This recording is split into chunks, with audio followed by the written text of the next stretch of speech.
Given this history of the Byzantine Slavic churches and the split and then the attempts at partial reunion, the stage is set to transfer the drama to America, and that'll call for a new slide.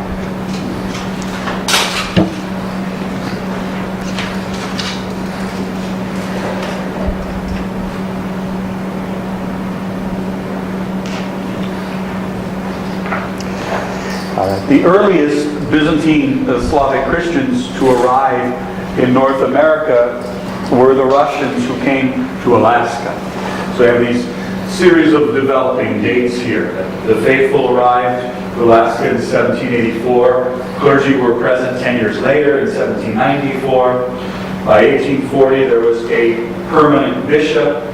And in 1867, for a small price, they all became Americans. Because Alaska was sold from Tsarist Russia to the American Republic. And it was called Seward's Folly. Why spend that much money on such a cold, icy land, it was thought.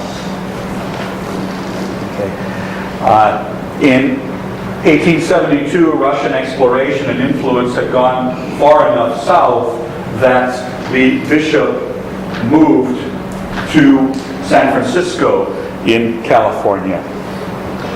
And that would set the stage for a fateful meeting between Byzantine Catholics and what you might call Greek Orthodox Russians.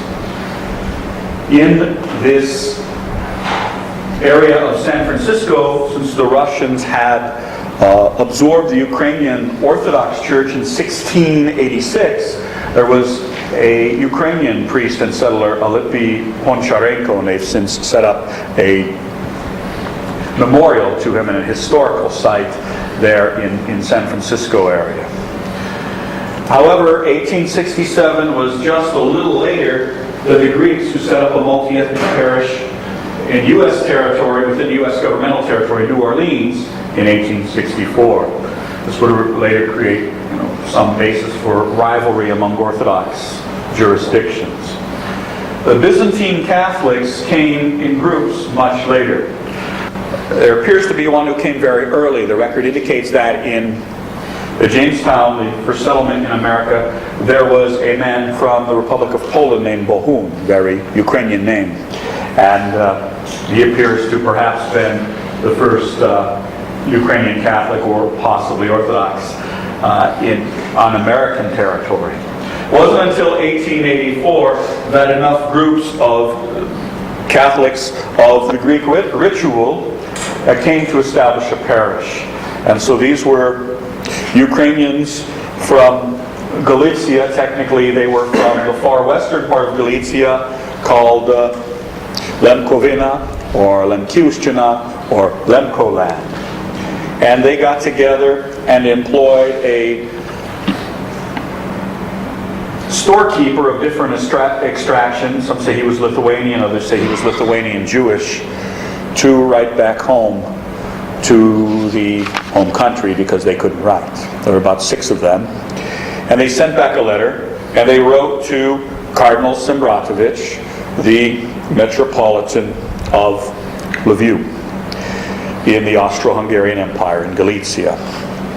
And the Metropolitan at that time had the full Catholic power of jurisdiction for Kiev and Rus, because as the Russian Empire took over parts of Ukraine following the Treaty of Pereyaslav in 1654, the Ukrainian Catholics and the Belarusian Catholics, Ruthenian Catholics you might say, were slowly and forcibly dismantled in 4 waves, roughly corresponding to the partitions of Poland.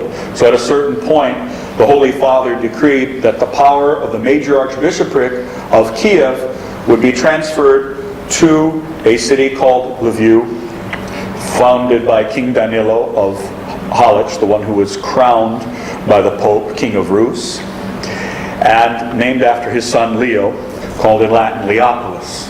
So the full power of the major archbishopric of Kiev Halych was then transferred to Lviv, where it was held by the office of the Metropolitan of Lviv, or the major archbishop there. And so these group of faithful wrote to him, and they said that they had it good in America, but they were very foolish. What they lacked was the ability to worship God in their own way. Please send us a priest, they said, so that we can have all that is sacred in the land of Rus. We're writing to you because you, even though we are from Lemko land and you are from Lviv, we know that you are the father of the Rus, or the Ruthenian people, and so we request a priest from you. The priest arrived, and he was told by the Metropolitan, and the Metropolitan didn't have many choices because the church had been so decimated that there was just a small number of Basilians in monastic life, and just about every priest in Ukraine was married.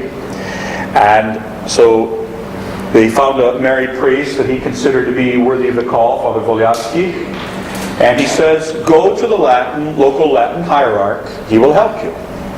So Father presented himself to the chancellor there in Philadelphia, and he wanted to meet with the bishop. The chancellor went back and forth a few times and came out and said, you're married, you are obviously not a Catholic priest, no, the bishop will not meet with you. Father Ivan Volyatsky was very philosophical about it. He says, I suppose in their position I'd have done the same thing. And he went up to Shenandoah, where he was shot by the priests that were mostly taking care of his people. That would be the Roman Catholic priests of the Polish parish and the Slovak parish. It's kind of co-villagers with Ukrainians there in Lemko land and in Galicia. So he got off to a slow start, but he was very well acclaimed by the local press, and he made a very good impression. Eventually he was called back, and he had a successor. And other churches got the idea that they could call forth priests, and other priests got the idea they could come to America and serve the faithful. And before you know it, you had a kind of growing network of priests, especially in Pennsylvania, but throughout the country. And our immigrants at that time came from the farthest western stretches of Ukraine, speaking from a Byzantine Catholic, Ukrainian Catholic perspective. Why is that? Well, it's just a history of immigration to the U.S. The countries furthest to the west in Europe, places like Great Britain and France and the Irish, they heard about America early, and they came early, and they formed some of the earliest settlers to America. Closely following upon them were the Germans. And so the Germans came in the mid-1800s and got all kinds of good farmland in places like Cincinnati and Milwaukee and Iowa and Texas and St. Louis, and started their breweries and formed a very tight-knit form of Roman Catholicism, very integral and very self-sustaining, and did their own recreation all together. And they formed, in a good sense, a very solid Catholic ghetto in the U.S. It took a while then for word to spread further east. So still in time to get farmland came the Czechs in Bohemia and Moravia, which would be in this area. And they got here early enough to have farming communities, and then the composer Antonin Dvorak even visited these farming communities in places like Iowa and Texas. Eventually, then it also, the word spread into Poland, and Polish communities started to settle, and also into Slovakia. And as the word got farther into Polish communities and spread it eastward across Poland and eastward across Slovakia. It finally reached villages where there weren't just Poles and Slovaks, but there were also Ruthenian, Ukrainian, Byzantine Catholics, especially on the north side of the mountain. They tend to call themselves Lemki or Lemkos. And then it spread further and further into Ukraine until you got a sizable Ukrainian immigration.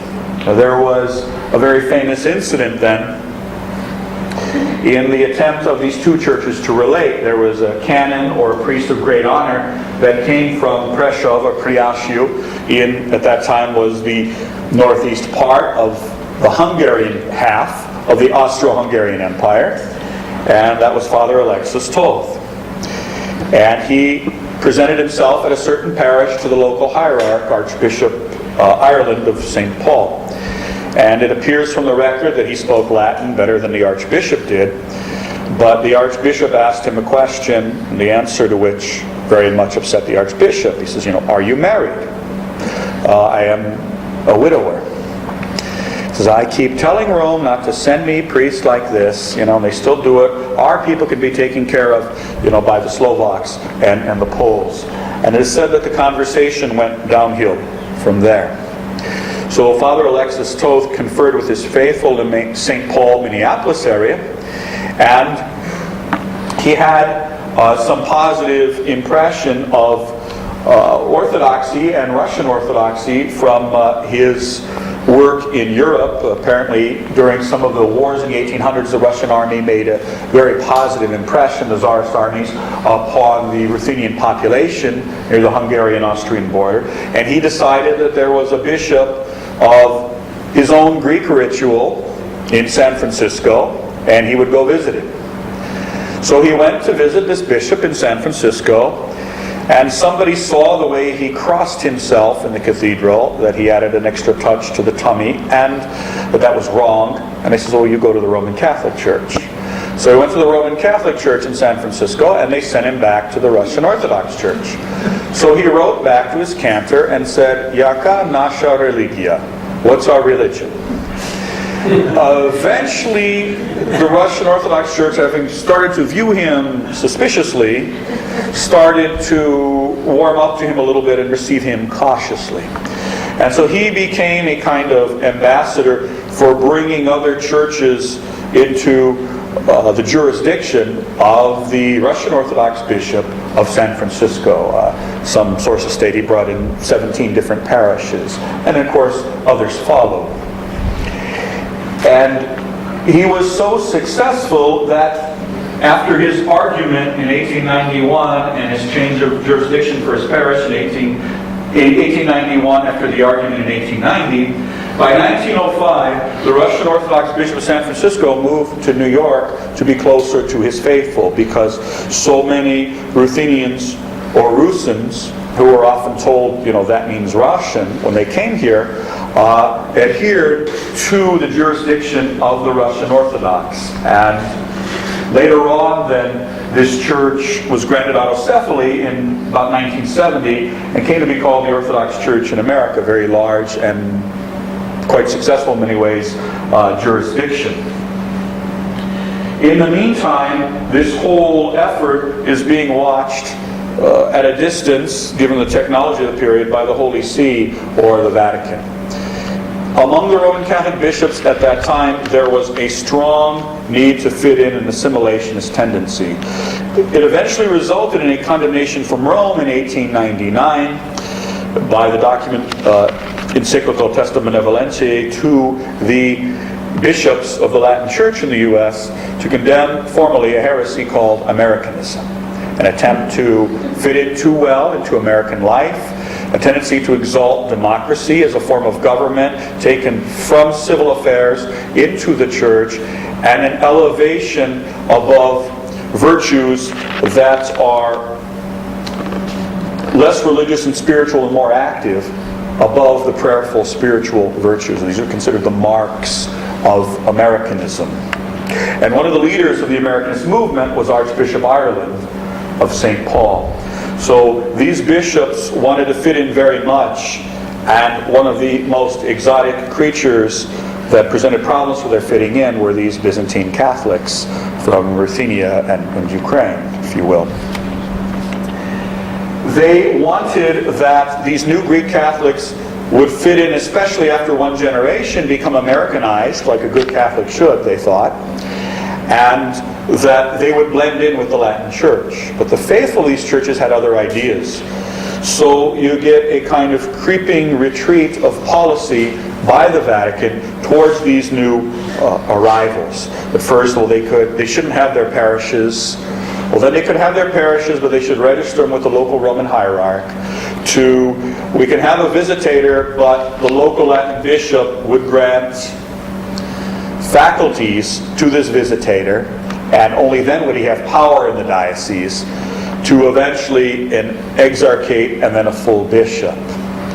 But even when a full bishop was granted, and take a historical perspective on this, this was not a treatment of equality of the churches or a proper treatment of respect for the Articles of Union that the churches had concluded with Rome, already mentioned by me in 1596 and 1646.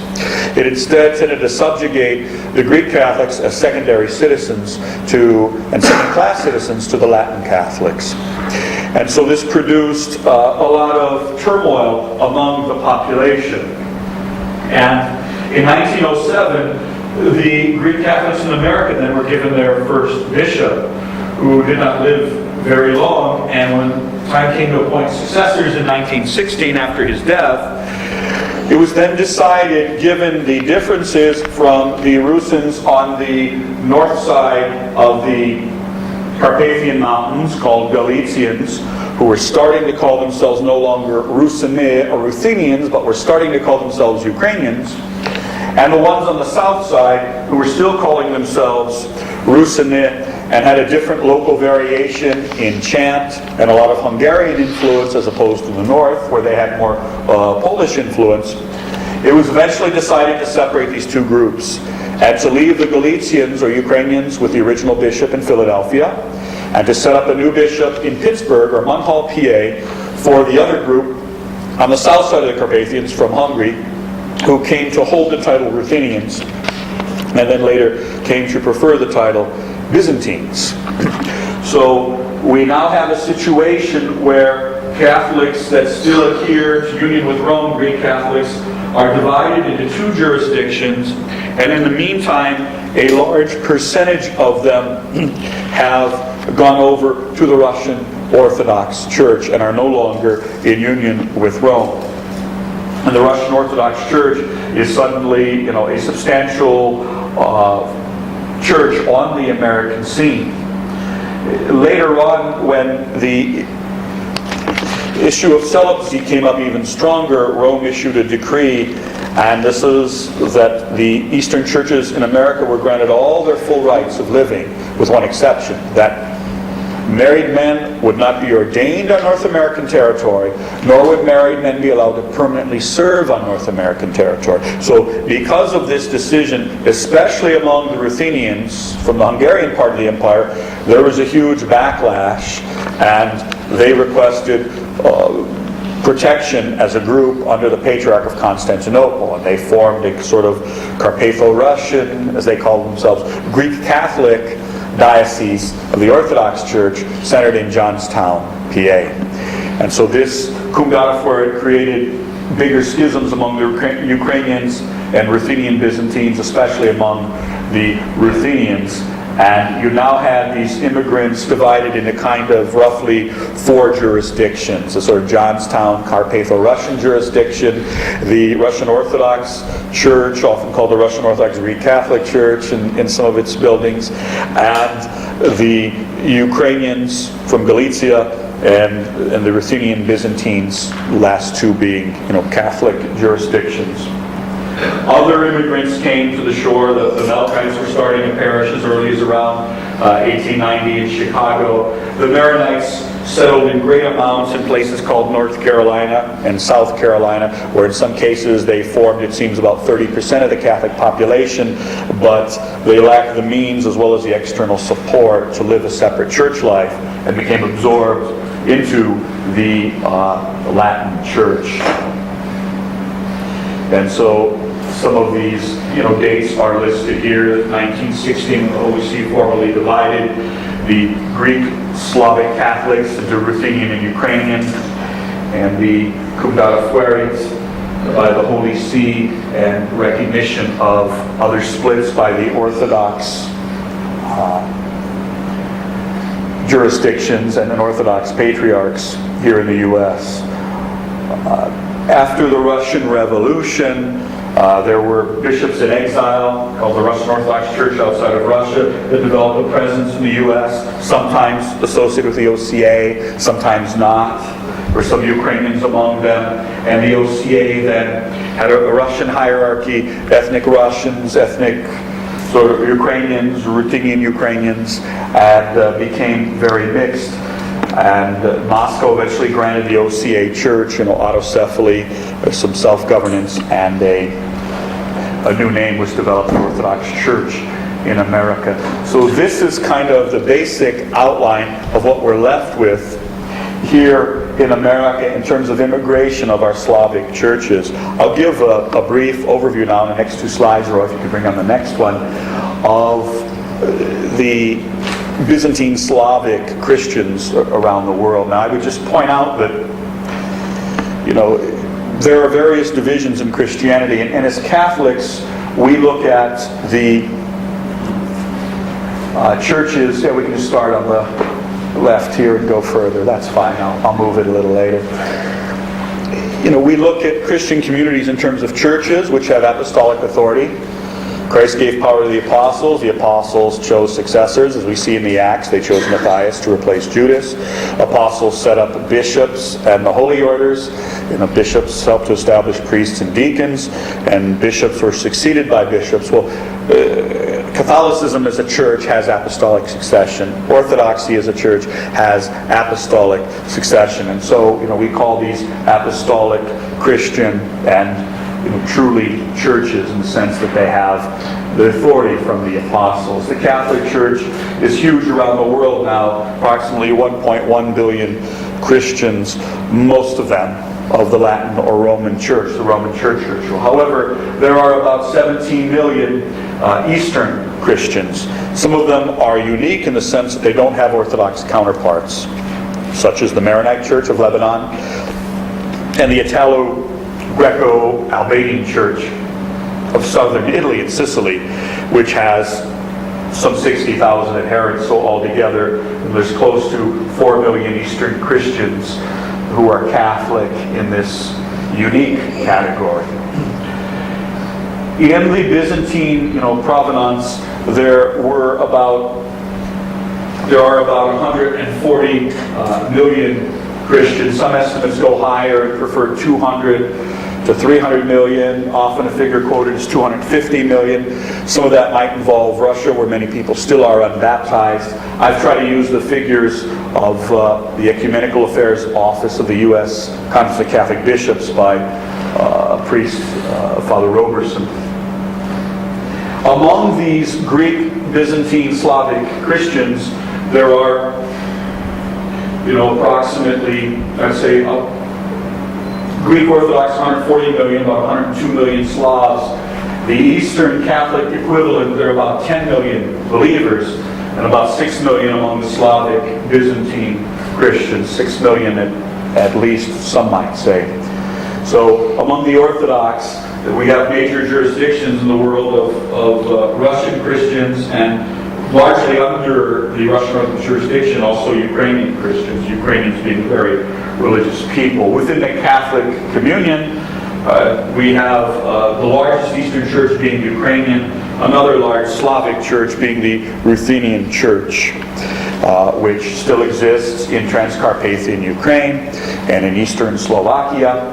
And of course, here in America, there's a Slovak eparchy in Canada. And so these are the two major representatives of a Byzantine Slavic tradition in the Catholic Church, Ukrainian and Ruthenian. If we move a little further down here, there are Oriental Christians, sometimes called Monophysite, and or Oriental Orthodox. About 20 million of them in the Orthodox according to Orthodox Communion. There are about 1 million equivalent Catholics of the same tradition.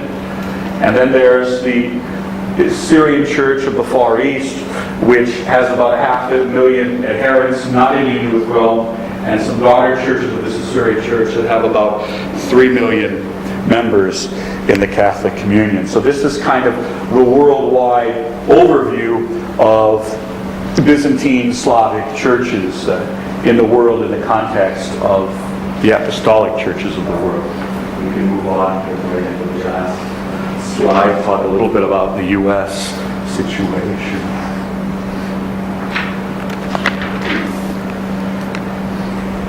Numbers are difficult to come by here in America, especially in regard to numbers of faithful, different ways of counting them. So I've tried to avoid that by talking about the number of parishes. The Orthodox Church in America now is a very large jurisdiction. It has, close to 600 parishes, of which, approximately 450 or so, 400 to 450 are of Slavic provenance, mainly Ukrainian ethnic people and Russian parishes and Ruthenian parishes also there. There are some separate Ukrainian jurisdictions that have about 130 parishes here in the U.S. The Russian Orthodox Church outside of Russia that didn't like, the policies of the church in Russia, but they weren't strict enough, have over 100 parishes in the U.S. This Carpatho-Russian jurisdiction of Johnstown has a little under 100 parishes. The Moscow Patriarchate still has apparently over 100 parishes in the U.S. of Russian allegiance. The Serbians have over 100 parishes. The Macedonians have 65 or so by latest count that I can tell. There are 36 Bulgarian parishes, and there are about 8 others, all for a total of, there's over 1,000 kind of Byzantine Slavic parishes of the Orthodox jurisdiction in the U.S. The Catholics are divided between the Ukrainian Catholic Metropolia of Philadelphia, Archeparchy of Philadelphia, and the Ruthenian Archeparchy, Byzantine Archeparchy of Pittsburgh. Each of them have over 200, approaching 250 parishes. There are a few Russian Catholic parishes from the work of Sheptytsky and from immigrants into China. And there's a Belarusian Catholic parish in the U.S. This is limited to, Slavonic tradition, so that among the Catholic communion there are almost, say, 500 parishes. So this puts Greco-Byzantine, Slavonic parishes within the reach of so much of the population in America. And, I think we have a lot to offer, as certain religious philosophers and historians would say. We offer what the Greeks call kardia, or in Ukrainian serdechность, a certain heartfeltness to our faith. I think if you hear some of these, for example, the Ukrainian Catholic Samoilka chants of Western Ukraine, there's an incredible beauty there, especially in the harmony. People often can be attracted to our parishes because of the love we show for one another, and hopefully we can manifest that love and not show our divisions as much, and stick to love instead of bitterness. Here in America, we also have a chance to interact with each other. Interaction between Catholics, Byzantine Catholics, and Eastern Orthodox in the spirit of love and unity and appreciation and veneration for our mutual traditions, and that these things then can help bring about a worldwide influence of the reunion of churches that many people today so desire. Certainly the popes of Rome have desired that for some time now. I think Patriarch Bartholomew of Constantinople is desirous of a rapprochement between the churches. These things take time, and to live next to one another, as we have the opportunity to do here in America, is a beautiful thing, and we should take advantage of that situation as best we can.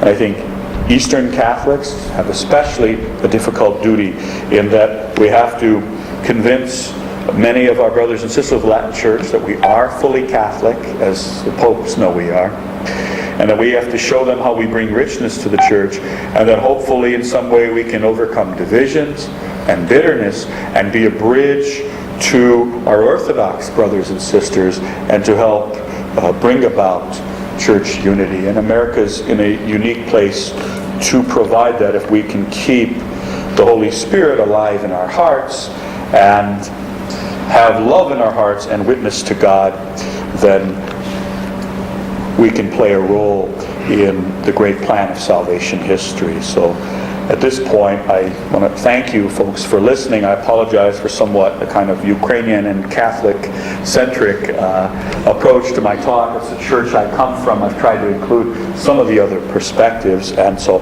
I'd like to entertain now if people would like questions from the floor about, situation of history in Europe or history here in America, or any other related questions that anyone has. Please speak up. And if we don't get questions soon, we'll just end, and I ask you all to pray for me. Yes? Can you say a little more about the council, especially with the council plan, more about the union with the Ukrainian church and Rome, and how that came about, what was going on with the Orthodox churches at the time, just sort of a little bit more inside machinations with that. Okay. The long distance historical background was the church in Ukraine had many contacts with the Roman Church. That wasn't, an iron curtain went down between the two churches in 1054. So the hierarchs of the church at Kiev, who part of the time resided in Moscow, were present at so many of these councils called in the West before this formal act of union. And Metropolitan Isidore of Kiev was present at this great last bang attempt to bring about union between the Greeks and the Latins at the Council of Florence in 1438 to 1439. And he signed the Articles of Union. He was an adherent of the Union. And he had traveled through Hungary and parts of Poland and Ukraine and made his way to Moscow. And there was varied reaction in Ukraine, but in Moscow the Tsar was very angry and accused him of bringing foreign doctrines into the land. So he was imprisoned and escaped, imprisoned at least twice, and made his way to Rome and was made a cardinal. So this union on Ukrainian soil among the Ruthenians, that would be at that time Ukrainians and Belarusians, did not hold, but the memory of it held. And so shortly thereafterward, as some commentators would say, punishment for having union with the Romans, the Turks overtook Constantinople. And a new power arose in Orthodoxy, and that was the power of Moscow. So Moscow then became the most powerful independent church in the Orthodox communion throughout the world, because Constantinople was in subjugation to the Muslim Turks. And so certain people in history refer to Moscow as the Third Rome, which would never fall. And Moscow then was declared a patriarch by Constantinople in 1589. And the growing power of Moscow, as well as the Catholic Renaissance that followed the Council of Trent, created an increasing sense of dissatisfaction in Ukraine. With the condition of the Ukrainian church was difficult because it was still dependent on Constantinople, and Constantinople was living in a lack of freedom and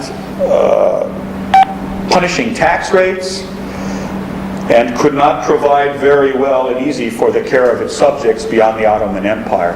So the Ukrainian church was a Ruthenian church in Belarus and Ukraine, was largely within the confines of the Republic of Poland, the largest and most prosperous country in Europe at that time. And the Ruthenians, or Greek Christians, were second-class citizens there. In many ways, they didn't have seats in the Senate the way the hierarchs of the Roman Church did from among the Poles. And they saw the great development of the Latin Church, especially in the polemics and the taunting of the Jesuits, as well as in the very powerful intellect and teaching of the Jesuits. It was very impressive. So one of the famous Jesuits of Poland had said, you poor Ruthenians, you will never have true learning because you have neither the Greek nor the Latin alphabet, but just one of your own.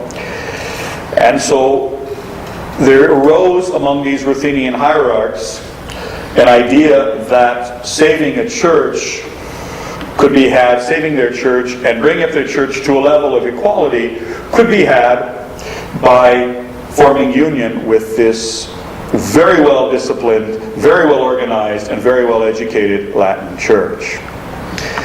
And the highest nobleman in Poland, which is Prince Ostrowski of Austria, he was in favor of a union, but at certain points it was revealed that he placed a qualification on it, that it had the union of the entire Greek church throughout the world with the Latin church, and not just the Ruthenians.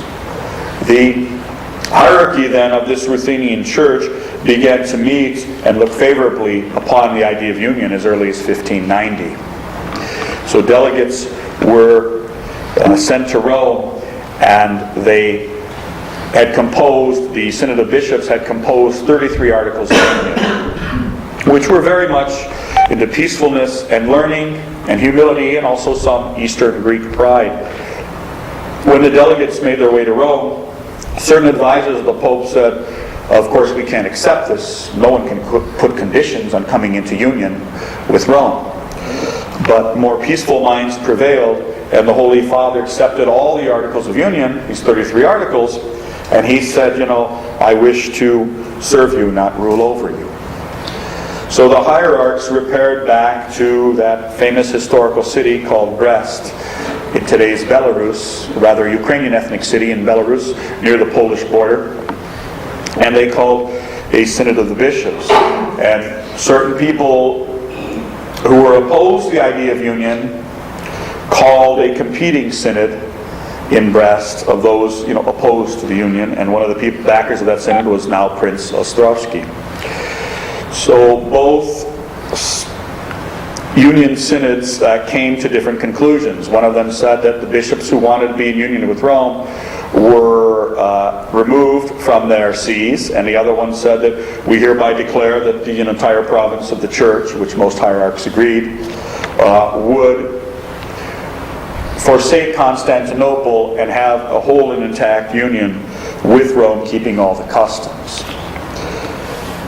The situation initially looked favorable to the adherents of the union, but at a certain point a legate was sent from Constantinople to Ukraine and Moscow, and on his way back from Moscow he appointed Orthodox loyal to Constantinople to all these sees. And so at that point you had each diocese split between two men claiming to be its leaders. And in 1623 or so this turned bloody. The adherents of Constantinople, a certain mob became somewhat agitated, and the Josephat of Polotsk Archbishop Josephat of Polotsk was then killed for his adherence to the union, and other accusations that he was going to make the church completely Latin. And he was eventually then canonized. He had a very powerful polemicist competitor there who also later converted to the union when he became dissatisfied with orthodoxy. The union, however, was occurring at a very inauspicious time, an unfortunate time, because the union in part was an attempt to develop a modus vivendi, a way to live inside of the Republic of Poland. And shortly thereafterward, events crystallized to where Kiev was getting rebuilt up in a center of military and cultural power by the warrior class called the Kozakia, or the Cossacks. And they felt the time had come for an independent Ukraine. And so they disfavored the union and persecuted the union there in Kiev. And eventually then the country got split between those who were loyal to Constantinople and those who were loyal to Rome, People said Rus fought against Rus, and the Orthodox said to the Greek Catholics, you're betraying the true Greek religion. And allegiances and sides switched many times. Initially, Belarus and central Ukraine were very Catholic, whereas today's two powerhouse areas of Greek Catholicism, Lviv and Peremyshel, held out against the Union after initially agreeing to it, and they didn't adhere to Union until around 1700. So things shifted back and forth, and the Ukrainian Greek Catholic Church fell on the bad side of Ukrainian nationalism and Ukrainian patriotism of the time. The situation had a further change and meltdown with the Treaty of Pereyaslav in 1654. After these attempts at independence, starting especially around 1648, the Hetman, or head of Ukraine, concluded one of his many alliances, this time with Moscow, that the Tsar, being of the same Orthodox faith, would protect Ukraine. Historians dispute the nature of this agreement, and the original has been lost or destroyed. Some say it was a union under one hierarch, separate but equal. Others say it was, military protection. Others say it was just complete absorption. And eventually it resulted in complete absorption of Ukraine and the dismantling of both Eastern Catholicism on the territory of Ukraine that Russia controlled, and also unique Ukrainian Orthodox Church identity. So by 1800, all of the bishops in Ukraine were non-ethnically Ukrainians, and promising Ukrainian candidates were sent to be bishops in places like Siberia, so there would be a kind of intermix and integration of the Ukrainian church. The Union was dismantled on Russian territory and really only survived in the part of Poland that Austria took when Austria and Prussia and Russia dismembered Poland in various partitions. So their Orthodoxy hardly existed. Also in the Hungarian part, Transcarpathian Ukraine, Ruthenia, Carpato-Rus, whatever you want to call it, was largely solidly Greek Catholic, as Galicia became largely solidly Greek Catholic, and all of the rest of Ukraine under the Russian Empire, as did Belarus, became in waves, completely Orthodox, and not Belarusian or Ukrainian Orthodox, but Russian Orthodox. And that, I think, is a before, middle, and after the Union of Brest in 1596. The Russians, under the communists, then prevented a independent Ukraine in 1918, and then absorbed Western Ukraine in 1946 and annexed it, 45 and 46, and then dismantled the Ukrainian Greek Catholic Church and staged a forced pseudo-synod of a few hundred priests. This was even put on tape. And the Ukrainian Catholic Church declared itself then out of existence, but actually went into the underground. At that time, none of the bishops wanted to adhere to Orthodoxy. So the Ukrainian Catholic Church lived in the underground and surprised many people coming out from the underground in great strength when Gorbachev met with Pope John Paul II around 1989. So that's a situation we have today with about 5 million Ukrainian Catholics in Ukraine. And the diaspora then is helping the church to get back on its feet there. The Russian Orthodox Church has also grown in Russia now that the communists are vanquished and the party's over. So we thank God for recovering from this time of atheism and persecution, and hope we can have a period of peace and rapprochement and reunion between our churches. Any other questions? Another one, right? Okay. The term Greek Catholic. Yes. How did that evolve? Where did that start being used? Well, it's certainly come into wide use even in America. Years ago, people used to call all the Orthodox Greek Orthodox. A lot of the what are today called Byzantine Catholics were called Greek Catholics. As far as the historical record indicates, in the opinion of most scholars, it seems to be a designation that appeared on some documents in the 1770s or so by the Austrian rulers to designate people of, how do you say it, Byzantine ritual who adhered to union with Rome. They were called Greek Catholics at that time in Austrian documents. What use it had before that is certainly not known to me and not written about in a widespread way that I know of.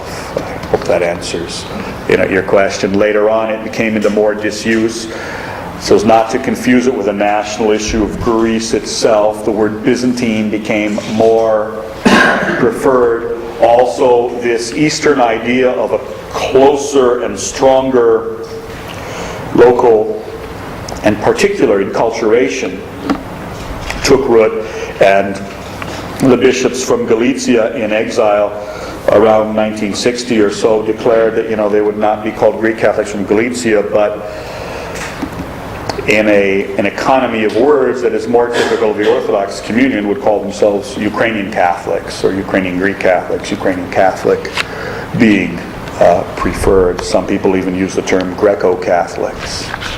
Others like to define us in terms of our rite and say, the Latin Catholics name themselves after a city and call the Roman Rite.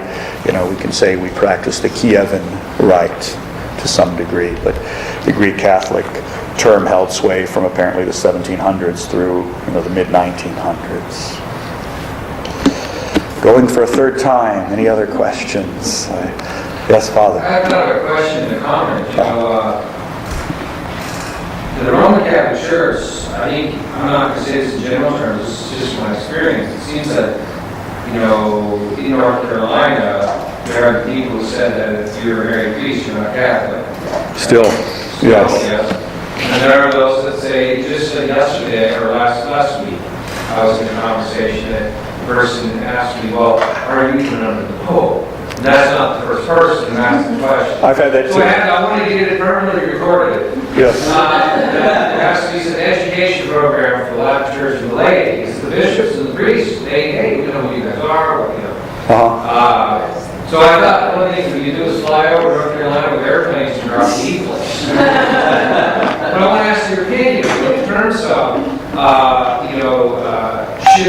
should we have some synod in the United States about Latin brothers and really try to have them in multiple places to really explain who we are? Or is there maybe from your experience in the church you've been, is there this, some examples or some ideas that we can overcome these barriers? Well, in terms of your idea about a synod, in a sense, that's already being implemented. The Worldwide Synod of Ukrainian Catholic Bishops has decided to periodically meet in the various countries and jurisdictions, so we just had that within the past year in Philadelphia. That was broadcast on EWTN, and hopefully that educated some people and changed some minds. Secondly, there is the U.S. Conference of Catholic Bishops, U.S. CCB, and they have various committees. And there are committees that are of higher rank and more permanence, or permanent standing committees. And there has been for a while now a standing committee of Eastern Catholic hierarchs, and a committee of them, and it was made a permanent committee recently. So, except for liturgical questions that pertain only to what is properly called the Latin Church, because that is what Pope John Paul II called the Church in the 1983 promulgation of the Code of Canon Law. He says it applies only to the Latin Church. They sometimes miscall themselves as the Catholic Church, but they're one of the Catholic churches, or the Latin Catholic Church. They do have these standing committees. They also published a very nice booklet, which I think could be used in getting yourself invited to education or getting put in their bookstores and their services. Eastern Catholics in the U.S., a small booklet available for about $3 or so, maybe some 30 pages or so. Fairly nicely done. And, they point out things that are key to reorienting the Catholic population in this country to a more orthodox perspective on the Catholic faith. And they point out, for example, there's no such thing as being just a Catholic. You can be a Ukrainian Catholic, you can be a Latin Catholic, you can be a Chaldean Catholic, you can be a Maronite Catholic, but you can't just be a Catholic.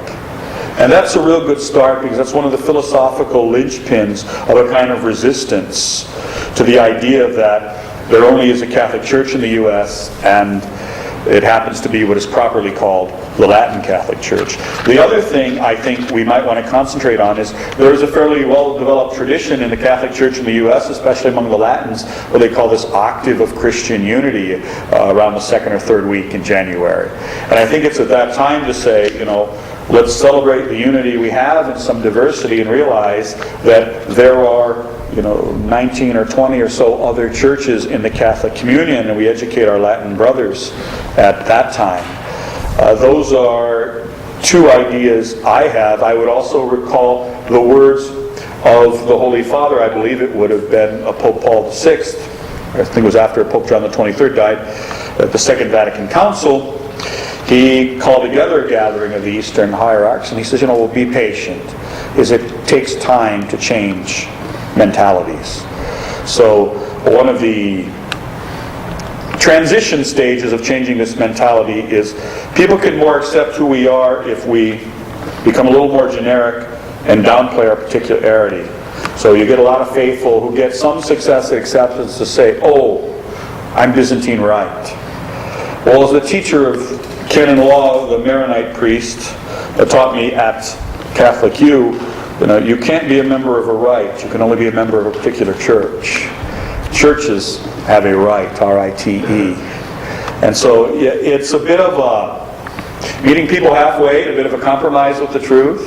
But that is one way in which we see ignorance and false mentalities changing. And yes, it is frustrating. What you've been told is, I've been told the same thing at Catholic U and in New York City.